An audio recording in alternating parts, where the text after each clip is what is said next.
Alright, so we're going to be talking about the nervous system. In particular, we're going to focus on the brain here. Then we'll later talk about the spinal cord and the brachial plexus that we'll have in the cat. First off, I want to talk about this outer coating here on the sheep brain. You can see this white material here. This is actually the meninges. It surrounds the brain and the spinal cord. In this particular case, we're talking about the brain here. The meninges is actually made up of three layers: the dura mater, which is the outer layer, the pia mater, which is the inner layer, and then in between those two is the arachnoid matter, which is kind of a spider web-like structure that connects the two. Now, on here you can actually see a couple of the structures that are leading into the brain, like in particular like this structure right here, which is the optic nerve right there. So this is the optic nerve leading in, and it's actually going to intersect right in this area where the optic chiasm is.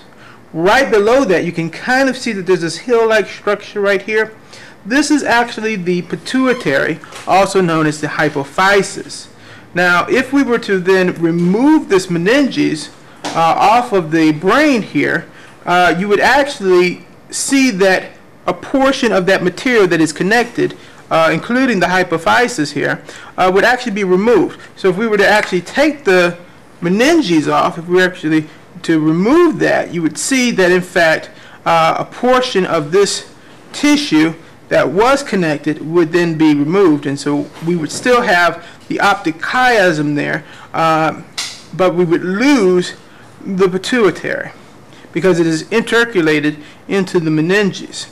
Now, if we were to remove that, we could then see a few of the other structures that I want you to note. So if we look at this particular brain here, if you'll get close here, you'll see that this structure right here, kind of this little kind of curved or bulbous area, this is actually the olfactory bulb, which then leads towards the brain, right going this way, as actually down that way. You can see it. I can tease it away a little bit more there. So it's actually going down like that. This would be, of course, the olfactory tract. Now, what we have behind the olfactory bulb and the tract is a structure right here, which I'm pointing to. This, of course, is the optic chiasm, at which time right after the optic chiasm is going to be the optic tract. Before the optic chiasm, it was the optic nerve. If we then look past the optic chiasm right to this area, we can see that there's the structure right behind the optic chiasm, which I'm kind of flipping up a little bit here.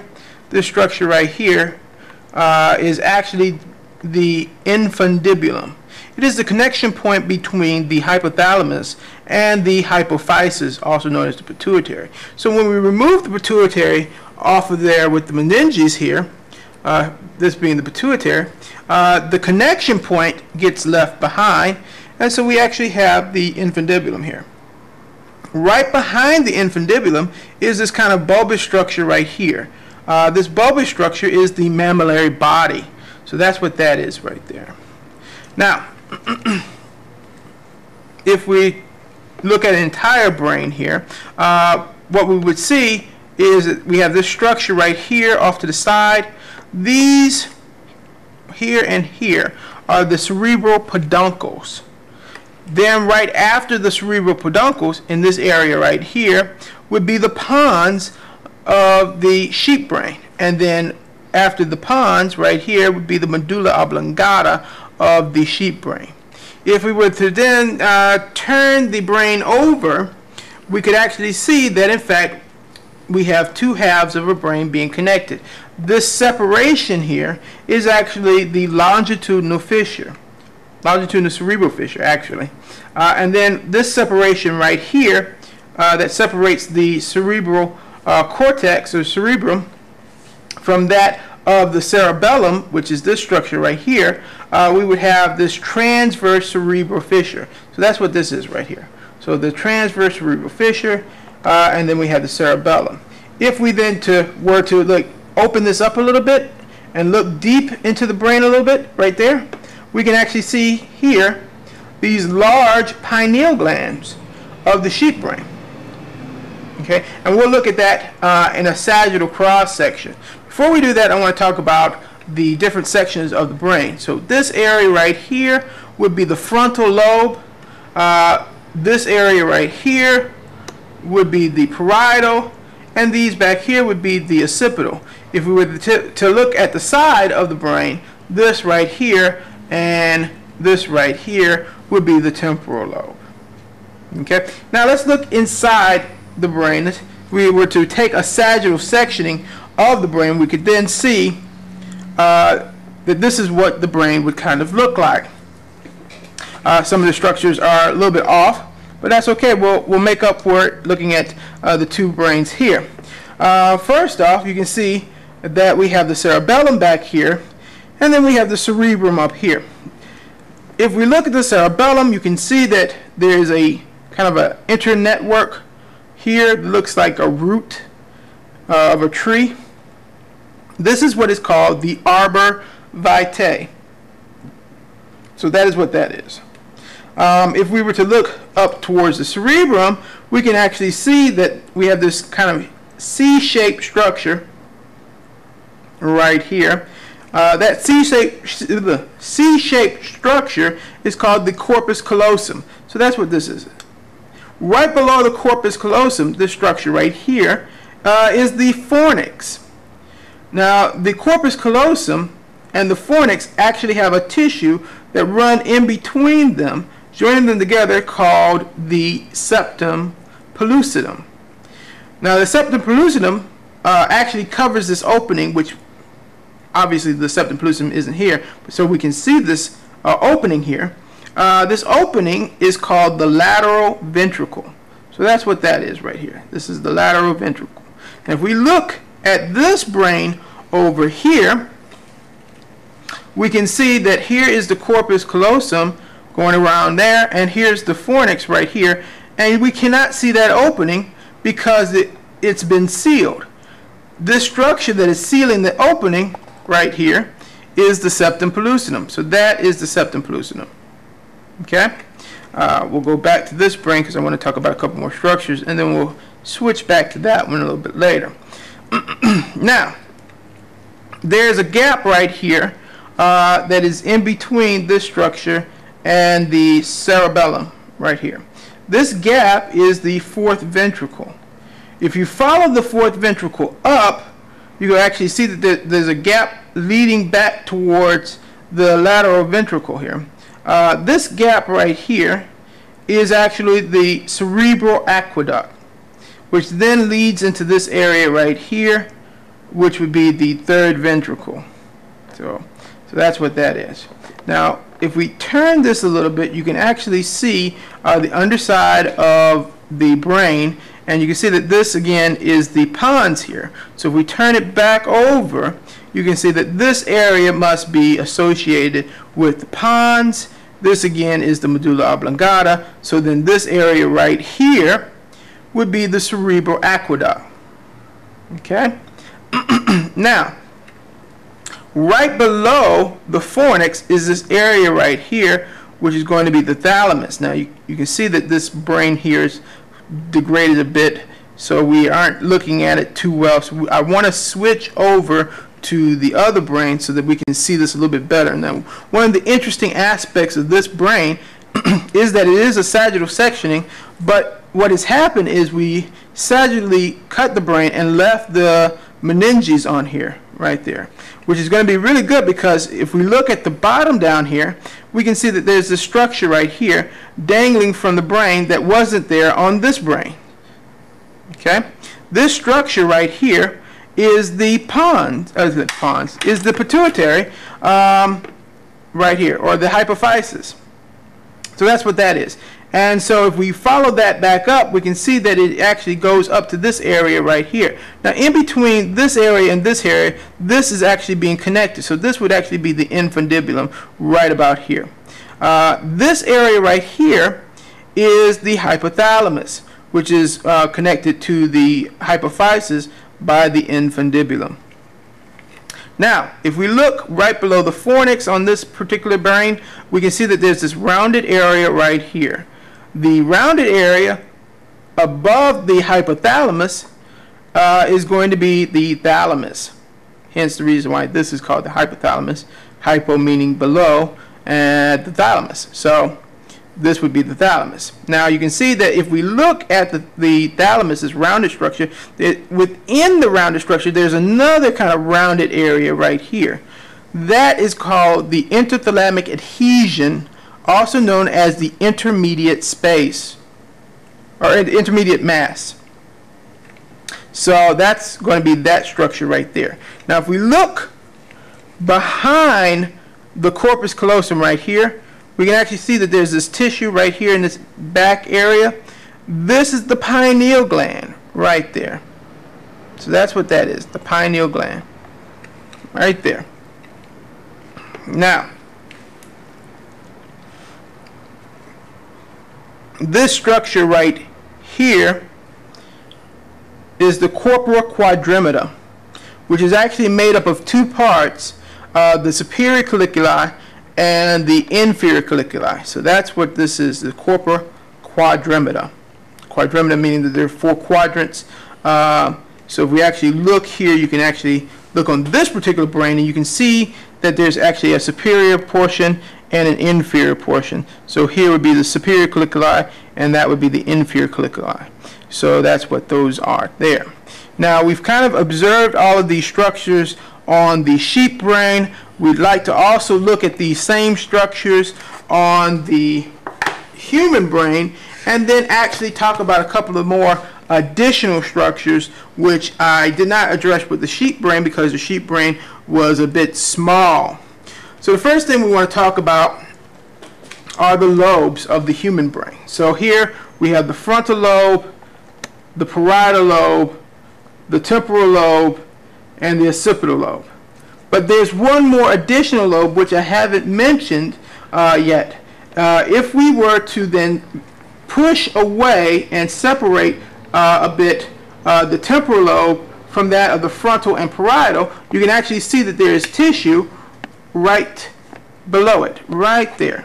So that tissue right there below the frontal lobe, this one right here, would be called the insula for island. And it is actually the 5th lobe. So there are actually 5 lobes of the brain, which includes the frontal lobe, the parietal lobe, the occipital lobe, the temporal lobe, and the insula, which you can see that. See that right there? So this would be the insula.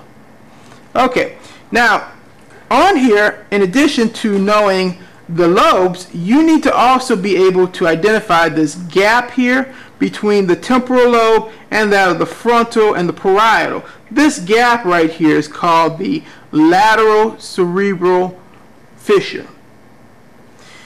If we were to follow the lateral cerebral fissure up, heading upward, we would actually find a separation here, separating the frontal lobe from that of the parietal lobe,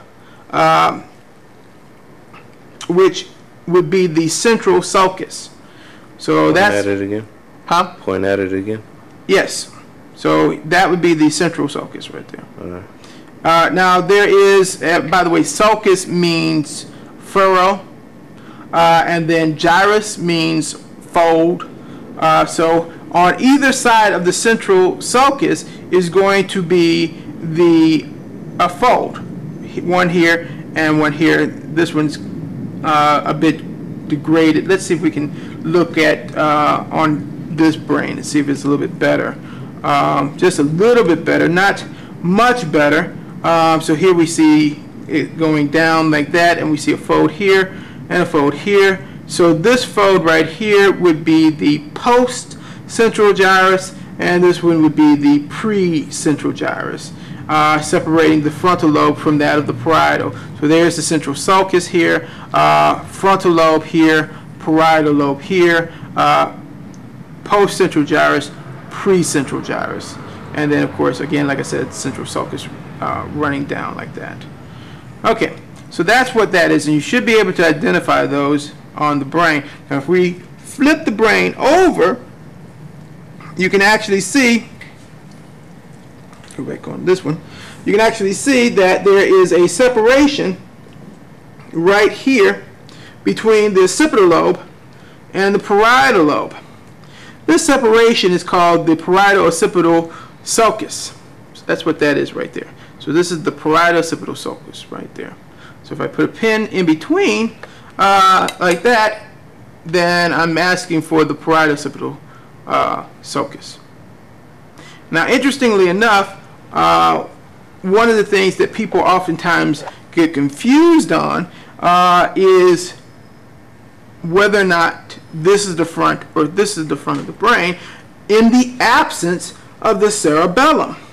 Because normally, if you have a cerebellum right there, you can see that the cerebellum is going to be in the back of the brain. However, in the case of this particular brain and this particular brain, you do not see the cerebellum. Now, if you don't see the cerebellum, another way or another key way of finding it, besides the obvious structuring of the brain, is looking at this curvature right here at the front of the brain. So you have this kind of curved area and then another curved area like that leading into the separation right here at the lateral cerebral fissure. So this pattern right here is what you're going to see at the front of the brain. You won't see that in the back. You just see a nice curve in the back, but you'll see kind of a hill configuration when looking at the front of the brain. So if you don't see a cerebellum to help orient yourself, look for the hill structure. Now, let's flip the brain over as to observe the sagittal sectioning of the brain and be able to identify some of these structures. And unfortunately, these human brains are fairly old and very hard to come by, so we are still utilizing these brains, so that's an unfortunate thing that we can't get new brains to replace this. But very nice that some of them are still in good shape, others are starting to wear away. But what I really want to point out to you on the inner portion or the sagittal section of the brain is some of these larger structures that we weren't able to see as clearly on the sheep brain. So let's go back through. We'll start off here with this large structure right here. This is the corpus callosum right there. Should have a small piece of tissue running this way, which would be the fornix. Now, I don't think we have that on any of these brains here because they're very tattered. Let's see. This would have been a part of the fornix right there, heading that way. But yeah, so these are pretty tattered. You can kind of see a piece of the fornix right there. There we go. See, I kind of lifted it up a little bit. So that's a portion of the fornix that was there, but it's supposed to be right going all the way down and connecting here, so it's actually a little bit torn away. So seeing how that is torn away, would you access that? On the human brain, probably not, unless I could find a nice human brain that had it. But I think really I won't, because it's not there. However, what is here on the human brain is this nice flap of tissue right here. See this flap of tissue? Mm-hmm. This is that same flap of tissue that was on the sheep brain. This would be the septum pellucidum right there, which of course covers this empty space right here, which is the lateral ventricle. Mm-hmm. So you can see that this empty space is the lateral ventricle. It is covered by the septum pellucidum. So if I was to take a pen and pin here, I'm asking for the lateral ventricle. However, if I was to take a pen and pin it through the tissue here, like that, then I'm asking for the septum pellucidum. Now, one of the things that you can find on this larger brain that is harder to find on the sheep brain, in the presence of the septum pellucidum, you can actually see that there's an opening here. See that opening? Right there. So there's an opening just right there. See where the pin is going? That is what is called the interventricular foramen. It allows the fluid to come out or enter and leave the lateral ventricle. When it does that, we can actually follow the pathway of fluid. It will actually come up and around this larger structure here, which we'll talk about right now, and then we'll then talk about these structures leading downward. If you look, and it's hard to see on these because these are actually fairly tattered, but this one's pretty good. You can actually see that there's an almond-shaped structure here. See that almond, kind of an almond-shaped structure right there? Yeah. That's the thalamus. So that's what that is. And then in the center of the thalamus is kind of another little circular area right here. That would be the interthalamic adhesion, or the intermediate mass. So this would be the intermediate mass.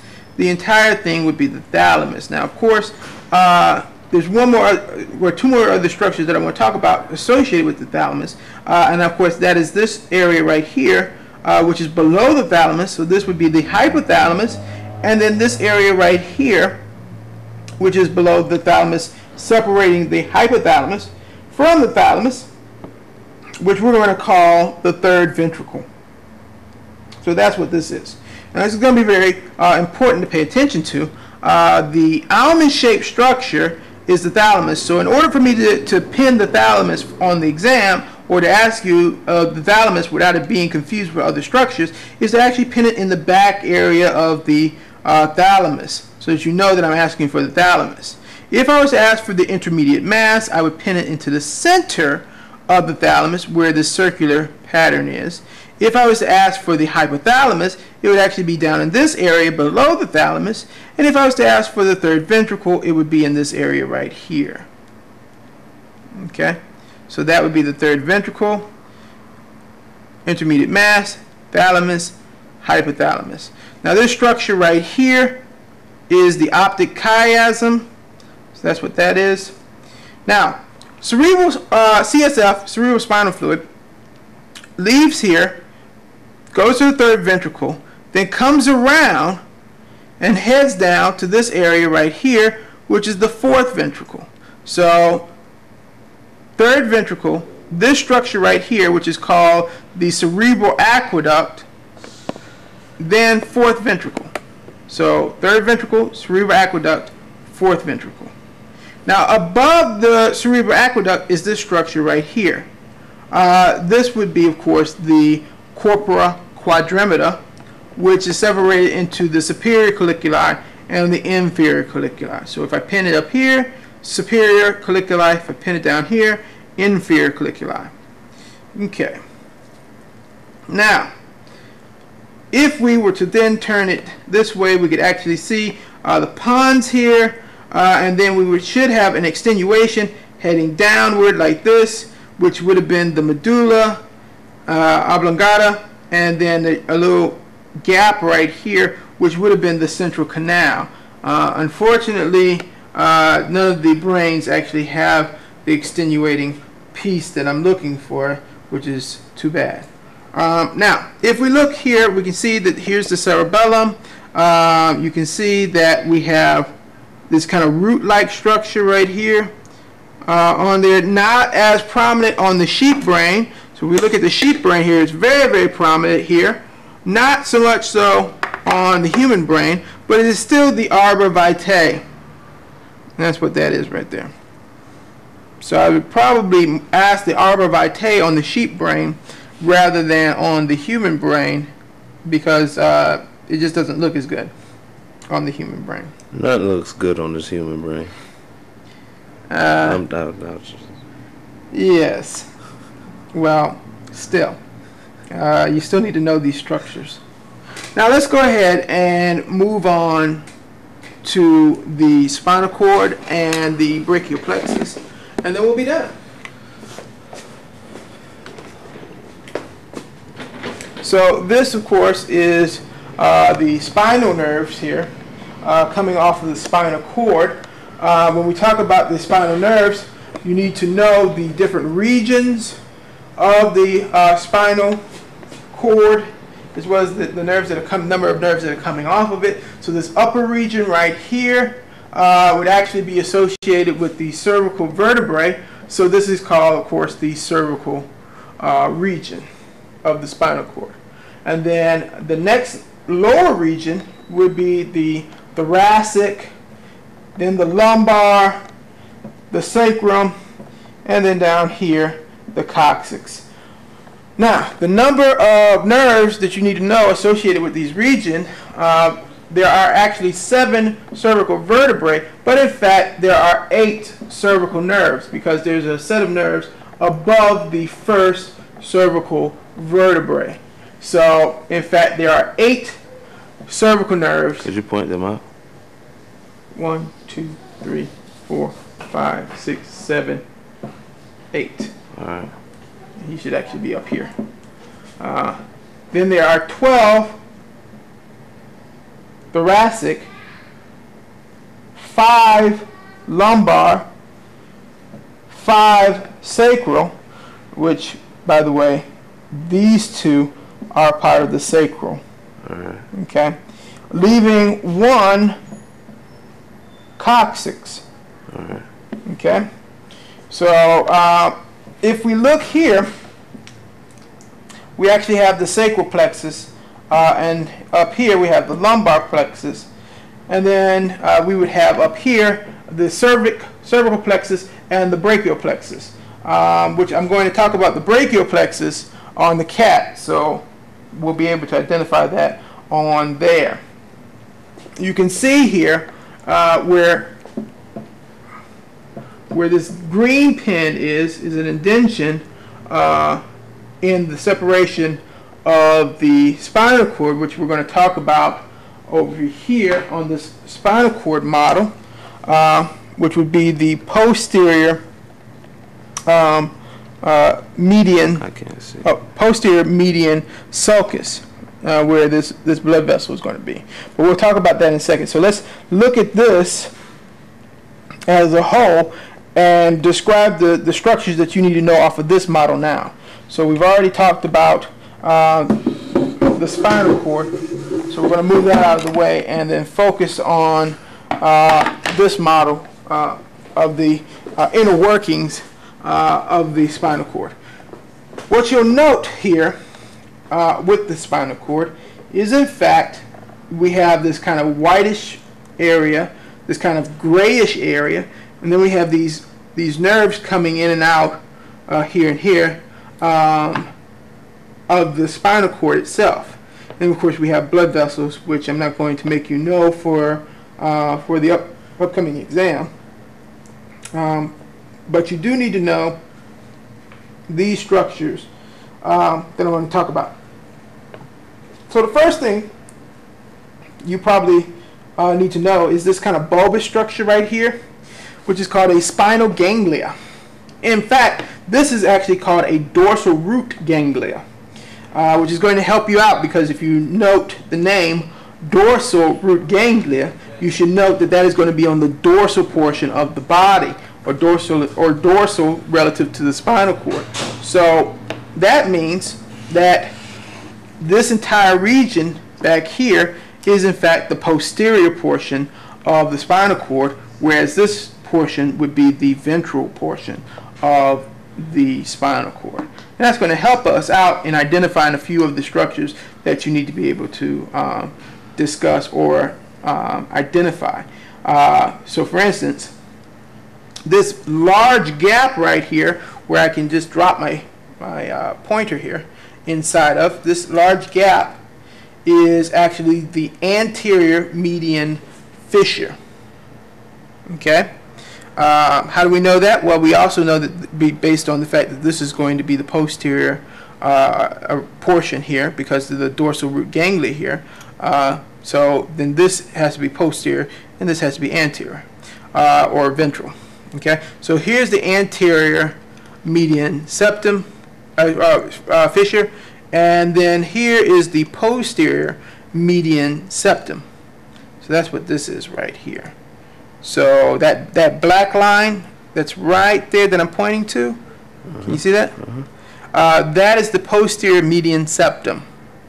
Okay. Now, in between the anterior median fissure and the posterior median septum is this kind of groove-like structure right here that's going up. And in fact, I can take this pin and I can stick it right into the groove like so. That right there is in fact the central sulcus. Central canal, sorry. Central sulcus. Central canal. Right there. Running up and down. And then of course we have the gray matter here that we need to talk about. We have this, and this. Each point is a horn. This point right here would be the ventral horn, and we can associate the ventral horn because ventral and is also anterior. So if we have the anterior median septum fissure here, then we also have the ventral horn right near it. And then up here we have the posterior median septum, so we have the dorsal horn right here, because the posterior and dorsal, same thing. Well, not same thing, but in that same vicinity on the human body. Then this structure right here, which is neither dorsal nor ventral, is actually on to the side, so we call this the lateral horn. So that's what that is. So this is the lateral horn. Now, the white area here is white matter. The gray area is gray matter. Now, when we talk about the white matter here, these are called funiculi. Oh, the white matter? Yeah. Well, okay. Yeah. So there's three funiculi. There's a dorsal funiculi, or posterior funiculi, an anterior funiculi, and then a lateral funiculi, or funiculus actually. So posterior funiculus, anterior funiculus, lateral funiculus. But since you have them on both sides, they're funiculi. All right. Okay. And so basically, if we were to look in your book, you can actually see the separations a little bit better on here. So in fact, they actually go into depth on some of these structures here, which we won't talk about. We won't delve into this. This is something that I'm hoping that people will talk about in the AP2 class, because when I do my lecture, would focus on this in AP2 lecture. So I'm hoping that when you take AP2 lecture, you will get that. Now, you can see here on this picture resembles very, very closely to that of the model here, and you can see here that the three areas here, the posterior funiculus, the lateral funiculus, and the anterior funiculus, which is going to be the white columns, which is basically the white matter.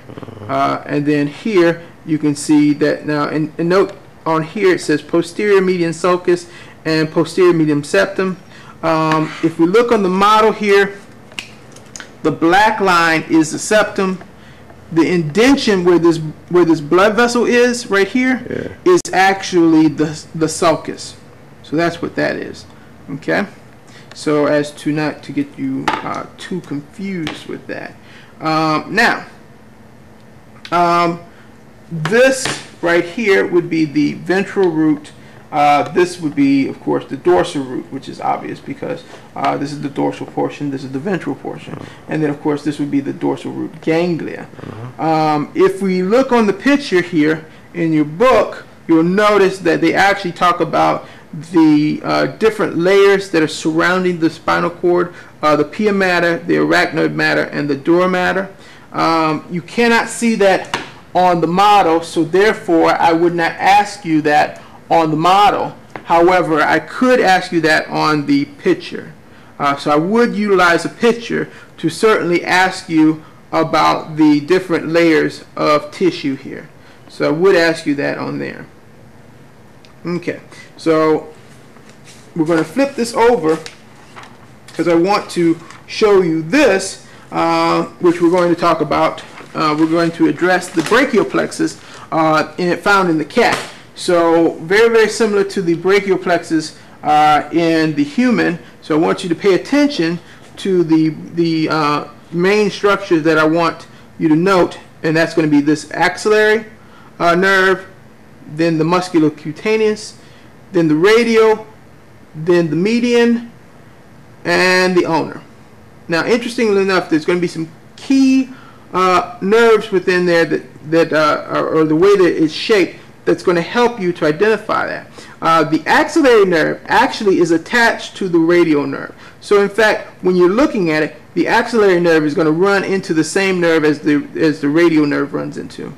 And then you're going to see the musculocutaneous coming down, and then you're going to see the median nerve, which is going to make kind of this Y structure. So you're going to actually see a Y structure there for the median nerve, and then the ulnar nerve is going to be on the opposite side of the median nerve. So the ulnar is usually going to be, or not usually, always going to be in the inner portion closest towards the body. So if we actually look at the cat now, so if we move over, we can actually look at the cat and identify the brachial plexus, or the nerves that form the brachial plexus on the cat. So if you look here, you can actually see that there's a nerve right here that separates. There's Y's off. There's a portion of the nerve. I'm going to hold it. Right. Let me see if I can get some tweezers real quick. Okay. So if you look here, there's this nerve that comes up. It actually Y's off here. You can actually see here that it's Ying off.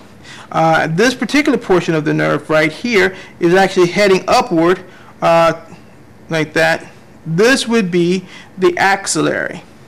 And then this one right here is going to be the radial.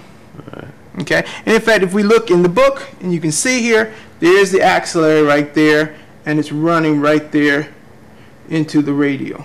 So that's what that is. Now, what overlaps them, and I moved it out of the way so that we could see it a little bit better, is this nerve right here, which originally was sitting like that. So originally it was sitting like that. So this nerve right here, which I moved out of the way so we could see the axillary and the radial, this nerve right here is actually the musculocutaneous, muscle and cutaneous, or skin, muscle and skin. So so that's what we have right here. So here we have the musculocutaneous. And then if we move further over, we can actually see right here, there's that Y shape. Here's the Y. See the Y? Yeah. There it is. So that makes this the median right here. So in fact, we look over into the book here, you can see there's the musculocutaneous, and then there's the Y right there, which would be the median. And then all the way on the end, on the other side of the median, is this nerve right here, which would be the ulnar. So if I was to ask you which nerves are these, you would start off with the axillary, then the musculocutaneous, then the radial, which is right here, right there, and the median, and then of course the ulnar. And that's how I would keep it in that particular order. So if I was to pin it, I would pin it in that order. So I would put a pin through that nerve, or this nerve, or that nerve, or and I keep it within that particular order. Now the entire grouping of the nerves here are the brachial plexus. Okay? And that's it. That's all we're going to talk about.